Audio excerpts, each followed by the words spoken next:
Welcome to A Gentleman's Review. I'm your host, Art Hampton. And today, joining me again is the most conservative state legislator in South Carolina, and Rob Harris. And so last time we talked a little bit about election integrity and how, our elections aren't any more secure than they were 4 years ago. And we got to talking a little bit about some corruption, the picking of judges, some different bills that took place and how they were finagling around, all different things. And so we brought him back to talk a little bit more about the corruption in South Carolina and, quite frankly, in every single state in the union. All of this is going on. No state is exempt. No county is exempt.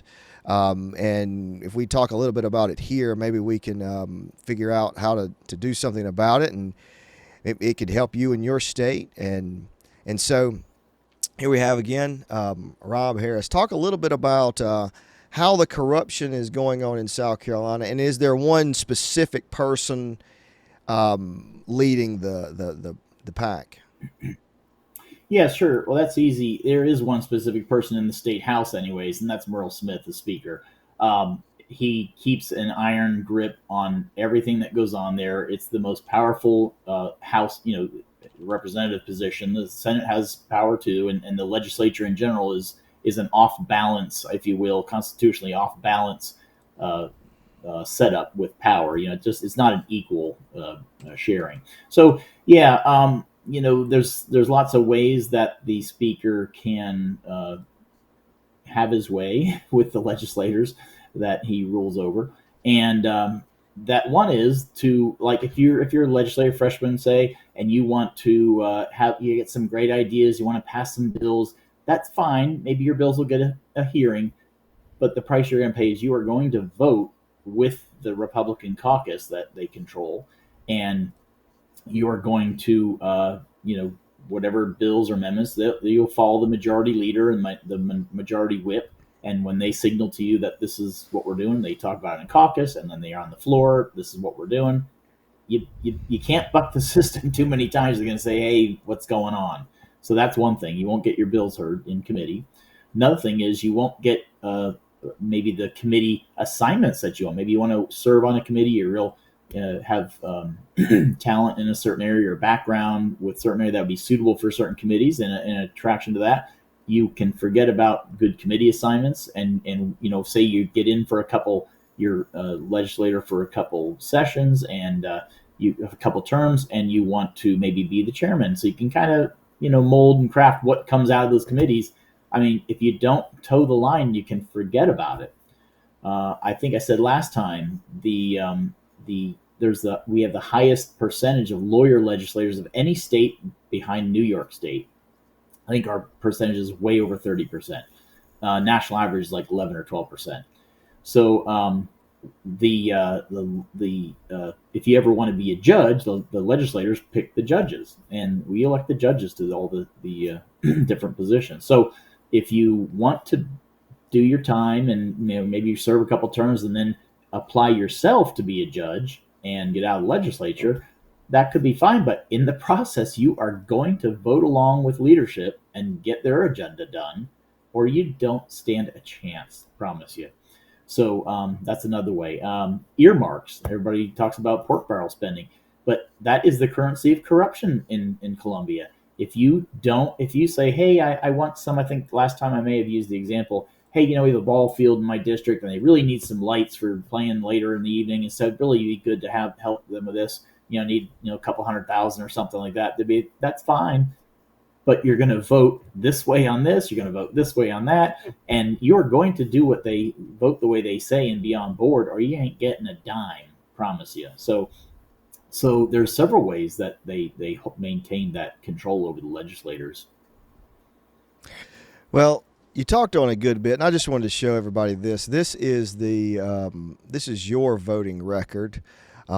This past time, you're at 100%, and that's very commendable. We don't see very many hundreds with that. There's not too many. In addition, In addition, let's look at Mr. Merle Smith's voting record, and we could talk a little bit about that. I think the corruption speaks for itself. I think this was 23, 24. He voted for the Article 5 convention to open the Constitution up to change it. Um, Tyrants do not like our Constitution for some reason. It kind of limits their power, it seems like. Um, he voted for the redistribution of wealth through EST funds. And at its fundamental level, you're taxing everybody. You're not taking any money from the public school system, and you are redistributing that money through educational scholarships to homeschoolers and to private schools. So at its fundamental level, that's a redistribution of wealth. And secondly, it is a backhanded way to take control of homeschooling and private Christian schools, because the strings always come later. With shekels come shackles. And in Arizona, I believe you have to get the money, you have to have your house inspected before you can homeschool your own children in your own home. That's some of the strings that they want to implement there, and it's ridiculous. But nobody wants to talk about, why don't you just tax us less? I mean, where's that bill at? Tax us less. Let's where's the Doge to eliminate the Department of Education? This is on the state level. He also voted for the Health Czar bill. Now that one, it went back and forth, up and down, up and down. Tell us a little bit more about the Health Czar bill and what was implemented there and the tactics they used there. Well, as far as they just tried to ram it through. I mean, they fought us tooth and nail on it. I mean, we even saying it's not a health czar. Well, it is. You're putting somebody who is potentially down for all the masking and the vaccines and all that kind of stuff at the head of an agency that is only answerable perhaps to the government, to the governor rather, but they were also going to be mandating that sheriffs would have to comply with whatever this person, the director, health czar, says.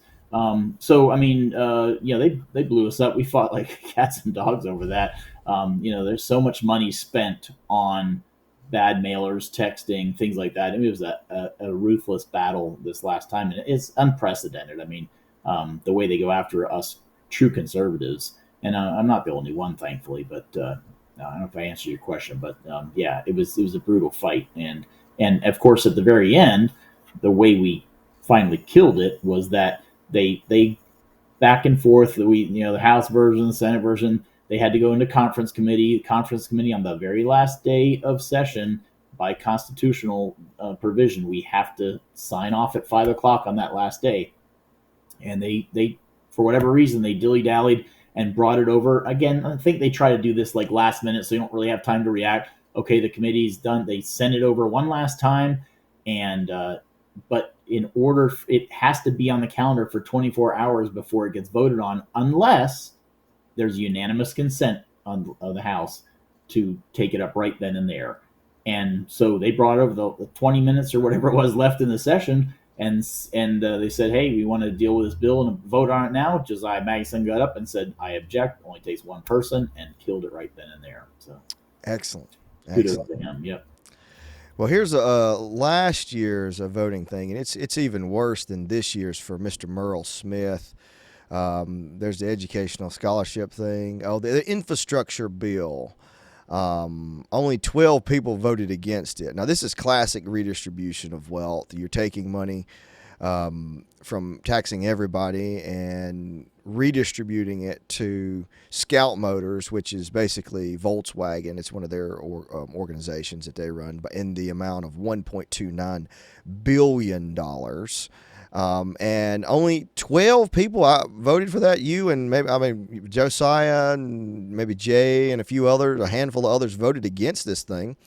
And wasn't this the bill? I think that Josh Kimbrell in the Senate said that he regrets voting for that. And I'm like, hello? I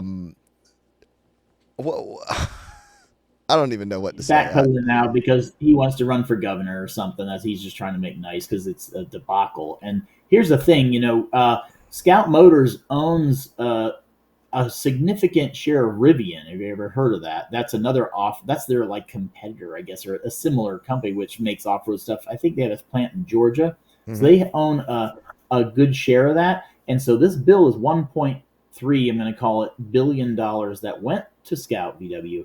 Guess what it had in it? $400,000 of cold hard cash.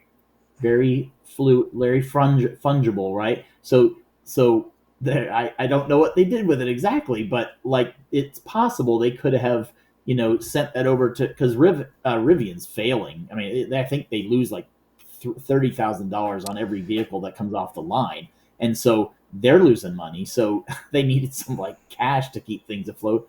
Perhaps it's just a theory, but yeah, why are we giving $400 million in cash to a foreign woke company? They have an outfit. VW has a plant in Chattanooga, I think. They had some transgender parade or something like that. Some that this company sponsored, and they're woke, and then goes along with all that. Not to get up on a tangent, but along with all that comes a lot of like they want certain things in place if they're going to come to town and set up shop. Like, does your state have hate crimes legislation? Does your state Well, have all these other things? well, there it is, the hate crime bill right here. They put things in place like the hate crime things, and it seems very convenient that the same time you vote on the infrastructure bill to give um, Volkswagen 1.3 billion dollars, that one of the requirements is to have a hate crime bill in place, and lo and behold, H3014 was one of the hate crime bills, and it passed 84 to 31. Um, and so that seems too much of a coincidence to me to be coincidence. Right. No, sure. And I mean, this, besides that, like, there again, these woke companies come to town. We get all this, we're bringing all these businesses to the state, and they're making jobs, but they're really not. There's a price to pay for that. They want it like it is in Europe, here in South Carolina, and we don't want that. They want hate crimes and certain laws like that in place. ESG score. They want it to be business friendly to their form of business, right? And so they make us do all this workforce development stuff and make sure we have a steady stream of minions to work in their factories and whatever else. I mean, it's all catering to these foreign companies, and there's a whole lot of other costs, that affect everybody here. When you start courting these foreign companies, they just don't have the same values we do. Absolutely. And the other thing that we've found is, and I've spent a lot of time in Georgia. There's a big EV plant in Commerce, and I passed by it going down 85. There's other ones there, and the one in particular, they really haven't sold a battery yet. They've been up and running for 3 years. They haven't really sold a battery yet, and they're there because of the subsidies, the taxpayers paying for them. And really, what happens is the market's not there. I mean, how many motor companies have announced that they're stopping all EV sales? I think Ford, who was it? Right. Dodge, Chevrolet. I mean, all these people are realizing, hey, there's no market for it. They don't last. The batteries last maybe 12 years, and then it dies on you, and then you got to pay 30 grand again. And who wants to do that? And not to mention, you're limited to where you can. Well, I'm not going to say fill up, recharge your battery, and it takes forever if you're not at a supercharger. I mean, it's just too much of a hassle, and so there's no market for it. So what happens is these companies who are funded by the taxpayer, they ride the subsidies, and then when the subsidies go away, they just go away, and we're stuck with the bill. And that seems to be the recurring thing going on. And tell some of the other people in at the state house, this is what they do. They've already started doing it in Georgia. They're not. I mean, they just do enough to get the next subsidies. What it is, and you're Yeah. riding it and riding it and riding it. It's And just there's a redistribution of wealth. Right. I think a bus company was headquartered in Greenville, Proterra or whatever it was. The bus company, they went bankrupt. They're electric buses. And Scout VW, just so people know, they were going to make off-road electric vehicles. Like, you don't want to go too far off-road if you're electric. I mean, there's no gas. It's just silly. But watch what happens. It's down in Blythe with this whole thing. I think they already whatever they did to about 100 acres of wetlands. How are they allowed to do that? Just to build this factory, and let's just see if it actually gets built and gets up and running. I'd be surprised. I think we just gave them a bunch of money to do what they want with. So, yeah, it's crazy. So that's kind of what we're dealing with. The other thing is we touched on the health czar bill. We touched on this. Do you want to touch on the picking of judges and how they just whittle everything down to where there's not even opposition? Yeah, sure. I mean, again, I think last time we talked about when the voting integrity, election integrity, we were talking about how early voting is such a bad idea. And what happens is when there's like, say, the JMSC, they'll get like 3 qualified candidates and they'll give them to us. These are the 3 that you have to pick from for this position, for that position, whatever. And so what happens immediately is my colleagues, they'll go around the thing and they'll just count, hey, who are you going to vote for? Who are you going to vote for? You're going to vote for this one? And then they start counting the votes because we elect them on a certain day. The legislature does. So they count the votes, and then when they see that their favorite one perhaps is winning, they'll tell the other ones, hey, you probably don't have the votes. You don't want to be like embarrassed and lose an election. They just drop out. Now it's down to 2. And so they say, okay, then they start counting again. And they have a few weeks to do this. And then they start counting again. You get this announcement, oh, so-and-so has withdrawn from the race for whatever court seat. And it gets down to election day where we finally have to pick these judges. Most of the race, all the races are just one person. We just affirm them because there's no competition. So that's what happens, like when election day. That's what happens with early voting. You leak that information, it's going to be done. So yeah, that's the way it works with the judges, and they just count them up. And the other thing they do is sometimes they'll elect one that they'll put up a judge that they want, and then a candidate that they want, and then they'll put 2 that seem real conservative, perhaps, known to people to be conservative, but they know they don't stand a chance. So they're like, well, we put them up and they just, didn't win, but they know, there's no chance. And the speaker is going to say, look, this is the one we want. And if the legislators vote against the one that the speaker wants, or leadership, it's not going to go well for them. So again, that's how they control the legislators. The Speaker of the House controls legislators by those kinds of antics, I guess. So what can we do? What can constituents do to help get rid of this tyrant speaker? Let people know next time they vote for it again. How often do you elect a speaker? Yeah, every session. When the start of a new session is 2 years, you have to vote for a new speaker. And Freedom Caucus ran a new speaker this time, Bill Chumley, and this is a historic vote. The last time was like 10 or 12 years ago that I think Ralph Norman ran for Speaker of the House in South Carolina. And he challenged Speaker, but he only got 5 votes. We had 17 votes against Merle Smith this time. So that is historic. So he's feeling the pressure for sure.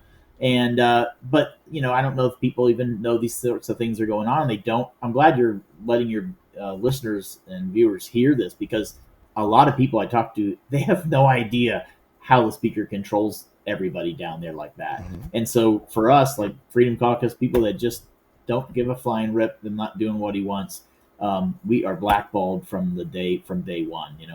So yeah, it's really amazing, and it's corrupt. So people just gotta.